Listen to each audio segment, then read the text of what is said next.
Hi everyone, welcome back to the Stay Hungry podcast. It's Joel at Codebreak on my own today, discussing success is on the other side of discomfort.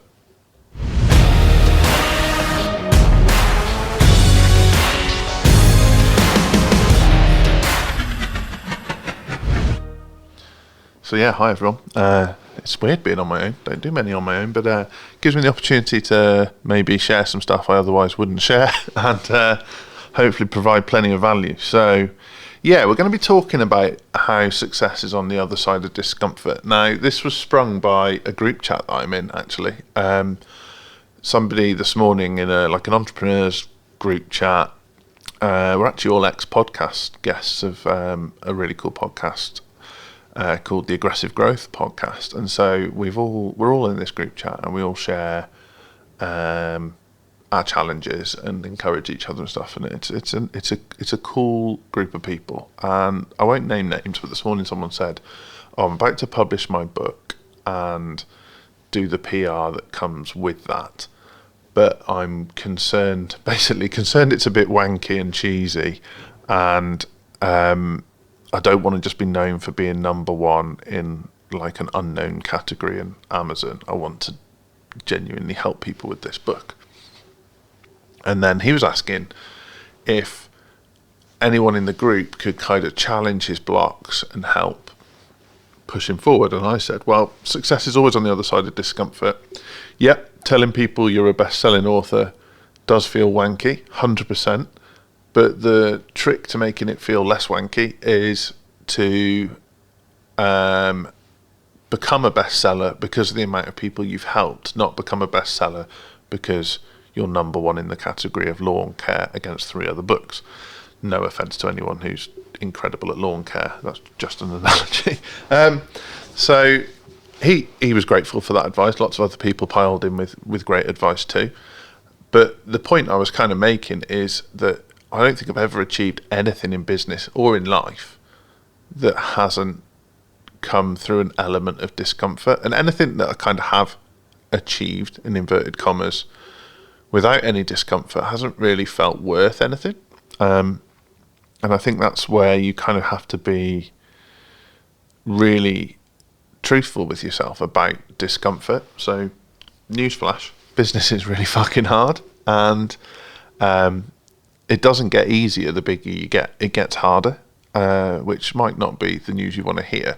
Now, that's not to say you don't get better at coping with the pressures of business and coping with the discomfort and expanding your comfort zone and all the things that you can do to give yourself the best possible chance.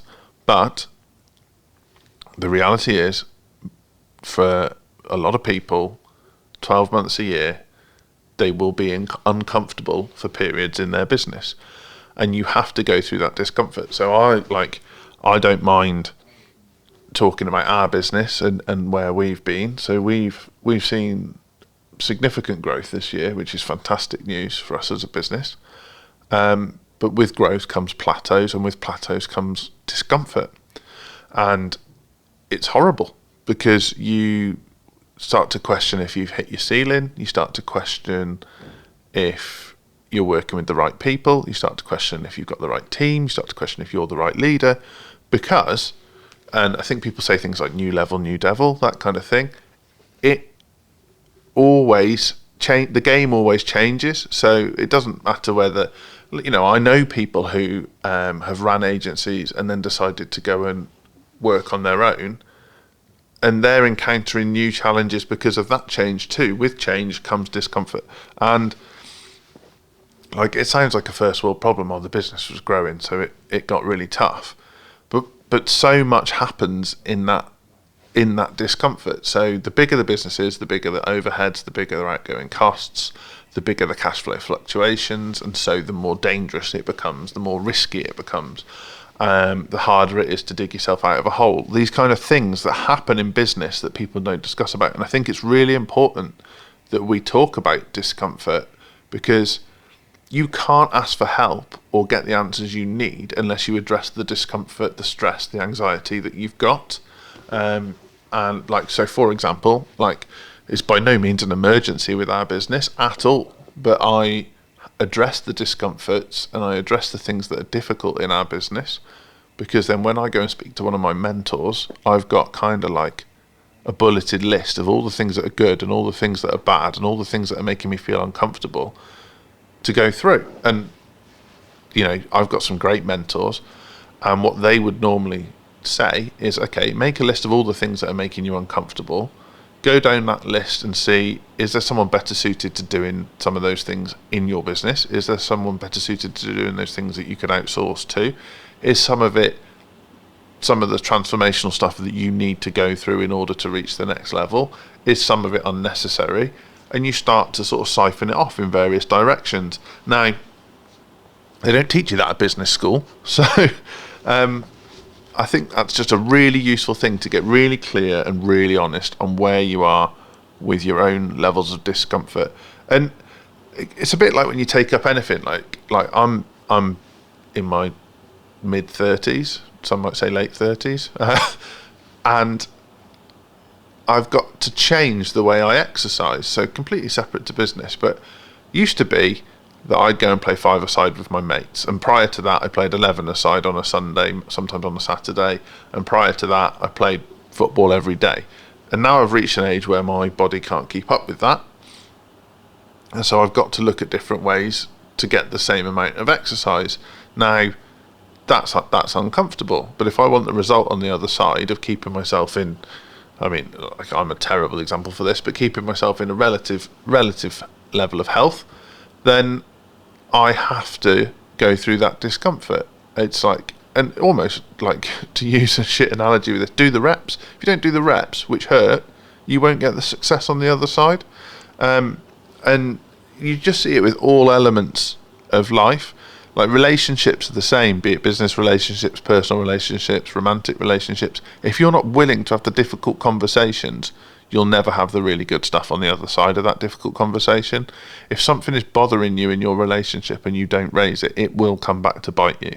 So I think, yeah, success is on the other side of discomfort, but you've always got to have the reason for that discomfort in mind. If you lose sense of, and I call it like a North Star or purpose or your why, if you lose the reason why you're doing something, the discomfort becomes pointless. And when the discomfort becomes pointless, that's a really dangerous place to be in. And like, on that point, that's kind of where I can get to. So, you know, plenty of business owners suffer with anxiety and things like that. And historically, I've had issues with anxiety and depression. I've talked about it on the podcast before. It can create self-doubt, and those things can really cause you to lose track of your why. Why are you doing this? And like, for me, it's always about having those things written down. Why am I doing this in terms of what does next year look like? Why am I doing this in terms of what does 5 years look like? Why am I doing this in terms of what does 10 years look like? And also, what experiences do I want to have in life? And if I haven't got those written down, and some people do like a mood board with pictures on, and some people have like a folder on their computer, whatever works for you. But if I haven't got those written down and in front of me, it's very easy for me to lose sight of that. Very easy for me to lose sight of my vision for myself, my purpose, my why. And like, for most business owners, as is for me, a lot of why I do what I do is because I actually do just like helping people.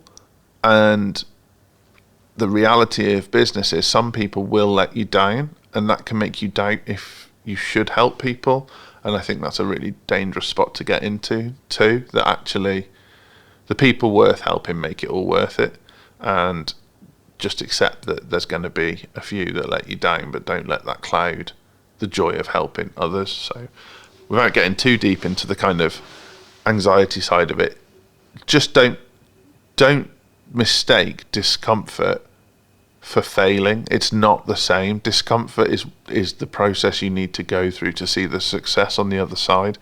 And if you're getting trapped in this internal monologue of failure or panic, that's your mind tricking you. It's not the same. And I'm not saying you should blindly just do really uncomfortable things either, but I think like Andy, my business partner, says it about our clients sometimes, that like, your marketing feed shouldn't be so much that you lose sleep at night, but they should be enough to keep you interested. And that's where I'm at with Discomfort, is like, if you're training to do something, you shouldn't go home in so much pain that you're unable to train the next day, but you should go home with enough aches and pains to know that you've done a decent job. And that's kind of where I'm at. So talking about my personal journey, just prior to COVID, well, we formed Codebreak a few years before COVID, but actually never really took action on it until literally a year before lockdown. And for me, that was a an uncomfortable, difficult decision to make. Not because I didn't want to make the decision, not because it wasn't the right thing to do, but because it took me away from everything I knew. I was owner managed business, sole decision maker, making a good income, and I had one member of staff at the time, a couple of like outsourced things for admin and bits and bobs, and made a good living. Was able to buy my first house through that process. Met my now wife. Various things. So for me, that change to becoming a 50% owner and owning a much bigger piece of a smaller proportion of a much bigger piece, was scary and uncomfortable. And then we did that, and it was going well. And then lockdown happened, and we lost 80% of our client base, and we couldn't furlough our staff because the payroll hadn't existed long enough. And so we had to do things to inject money into the business to make sure everyone got paid. That was really uncomfortable, and we had to stay really clear on what the vision for the business was and the vision for ourselves was in order to see ourselves through that. And that's at a time when, literally in that first couple of months of lockdown, every time my phone rang, it was bad news. And now, come on, like, plenty of people went through far worse than me, but it was very uncomfortable, and I had to get really clear on what I wanted from life, from business, just to get through that period. And I think that served me really well for further down the line, because now these moments of discomfort are easier to deal with. They're not as scary, and I think sometimes it's not a bad thing to remind myself how bad it could be, versus, like another mentor of mine says, it's never as good as it looks from the outside, and it's never as bad as it feels on the inside. And it's interesting to look at business like that, and to think about how realistic is your discomfort, how much of it is in your own head, and how much of it is just stuff that you need to get through. So something else I did just before COVID, and this is weird, and I have talked about this on the podcast before, is I decided to take up deadlifting. And if you don't know what a deadlift is, it's essentially picking up as much weight as you can off the floor, standing up straight, and then putting it back down again. And the reason I took that up was I don't particularly have massive issues with self-confidence. I have, as I think all entrepreneurs do, challenges with self-worth sometimes because of that whole like people-pleasing thing. But I didn't want to walk into a meeting and think that the person on the other side of the table could pick up more than I could. Not because I wanted to tell them, not because I wanted to boast about it. It just gave me an edge. Much like people who bodybuild might feel like they have an edge, or people that cycle massive distances might feel like they have an edge, or people that do pub quizzes might feel like they have an edge. It was just something to do completely unrelated to work that presented a physical challenge, and I felt like if I could get myself over that challenge, I could overcome anything. And so I'd worked and worked until I could pick up a incredibly heavy weight, and then consistently pick up an incredibly heavy weight. And now I don't do that anymore, but I've overcome that challenge, and there was a load of success on the other side I didn't expect. So I've never had any trouble with my back since doing that. I'm way more flexible through my knees and ankles since doing that. I'm physically a lot stronger, like my base level of strength is a lot stronger. So there was loads of success on the other side of that discomfort that I hadn't accounted for, on top of the sort of mental edge that I wanted from it.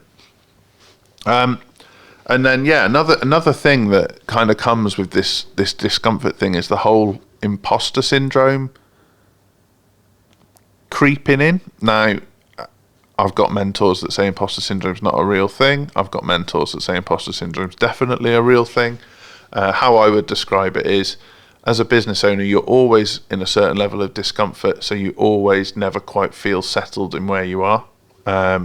So the whole thing of like always be the smallest person in the room because then you've got a lot of space to grow. Well, it's really mentally tough to go into a room and feel like you're beneath everyone. So I think that's where it can creep in. If you've only ever talked on a stage in front of 50 people before and you're about to talk on a stage in front of 500 people, there's going to be some negative chatter that creeps in. If you've never spent £1,000 a day on ads, you've only ever spent £100 a day on ads, you're going to have a chat with yourself. And I think sometimes you have to remember that the concern you have around the experience that you might have is not reality. That's just you painting worst case scenario in your head and then assuming that that's what will happen. And actually the experiences and opportunities you can have on the other side of that discomfort expand far faster than you can realise. So to give you an example, pre-COVID I'd never spoken on a stage anywhere other than the school play. Now I've spoken on hundreds of stages, events varying from 10 people in the room all the way up to 1,000 people on a virtual webinar. So the opportunities came far thicker and faster on the other side of that discomfort than I expected them to, because once a couple of people had seen me speak and speak well, it snowballed. But I didn't know that would happen until it happened. And you could never expect that to happen until it happened.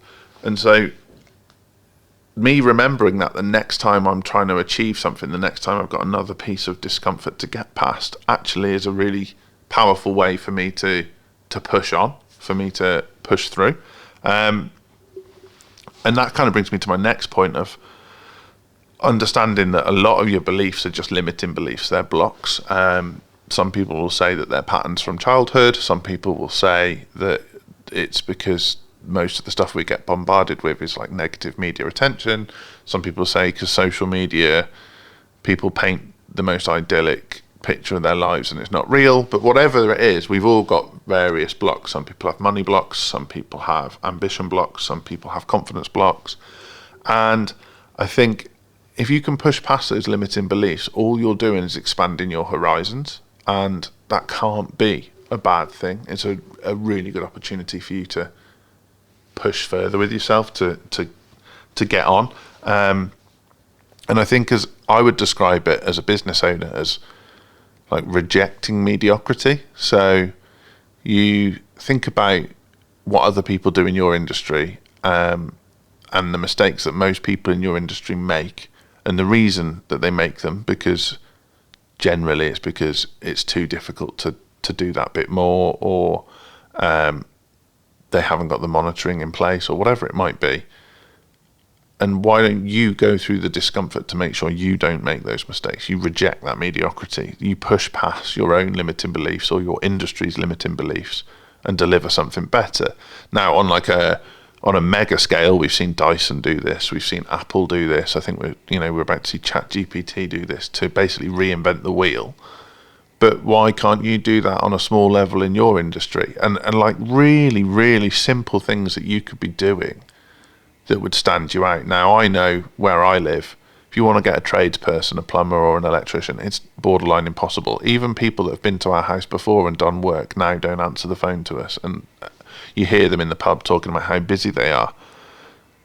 That's fairly mediocre behaviour on their part, because they could have a waiting list. They could sub some of the work out. They could charge more. There's so many things they could do to reject the mediocrity of just not having an answer phone message and not answering their phone, but they're not doing it.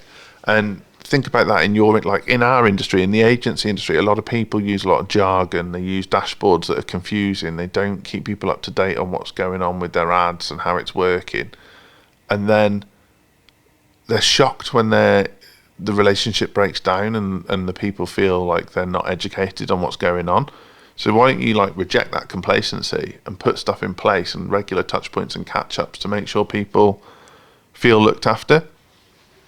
And then the other side of all of this is sometimes on the other side of discomfort, it just won't work. Whatever it is you were trying to do just isn't going to happen. And it's okay to fail, and just make sure you fail quickly and you don't carry that loss. Don't let it affect your ambition, your purpose. That's all right. I think there's a lot of people out there who worry so much that everyone's going to judge them for failing that they don't take the leap of faith to find out if it works or not in the first place. And the reality is most people won't notice. They're too busy caught up in their own thing. So kind of like feel the fear and do it anyway. Key lessons from this. I think all of your worthwhile success, however you define success, will be on the other side of discomfort. And if you can't think of it in business terms, think of it of doing the reps in the gym. Think of it as having a baby. Think of it as taking the dog for a walk on a cold day when you'd rather just stay in bed. Like, there's so many basic things you can think of where this point is proven. And then you basically, it's you against you. You've got to defeat your own excuses, reject the mediocrity and complacency that we talked about.